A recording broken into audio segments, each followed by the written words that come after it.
आज आहे हेल्दी नाश्ता. त्यासाठी घेतला आहे 1 वाटी ज्वारीचं पीठ, 2 चमचे तांदळाचं पीठ, गव्हाचं पीठ, नाचणीचं पीठ आणि घेतलं आहे चण्याचं पीठ. त्याचबरोबर इथे आपल्याला ठेचा करायचा आहे. अद्रक, लसूण, मिरची आणि कोथिंबीरचं छान असं खलबत्त्यात वाटून घ्यायचं आहे. त्यानंतर हे सगळं जे पीठ आहे मिक्स करायचं आहे. त्यामध्ये घातला 1 चमचा हळद, 2 चमचे तिखट, 1 चमचा जिरेपूड घालायची आहे, 1 चमचा घालायचा आहे आपल्याला धनेपूड. त्यानंतर इथे जो ठेचा आपण केला आहे बारीक तो ह्याच्यामध्ये ॲड करायचा आहे. मग घातला होता मी त्याच्यामध्ये शेंगदाण्याचा कूट, त्याचबरोबर खूप सारी मी कोथिंबीर घातली होती, छान लागते चवीला.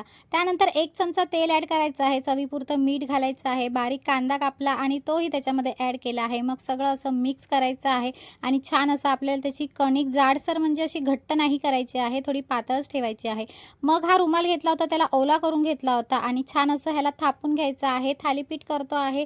असे छोटे-छोटे मध्ये गोले केले ना, की छान असं खरपूस भाजून निघतं. मग व्हाईट तिल होते ते मी छान लावून घेतले आणि तवा तापवून तव्यावर हे आपलं थालीपीठ असं आपल्याला सोडायचं आहे आणि छान दोन्ही बाजूने आपल्याला त्याला तेल घालून किंवा घी आपलं जेही तूप असेल ते घालून छान असं खरपूस भाजून घ्यायचं. दह्यासोबत कशासोबतही खा, एकदम भारी लागतं. चलो बाय.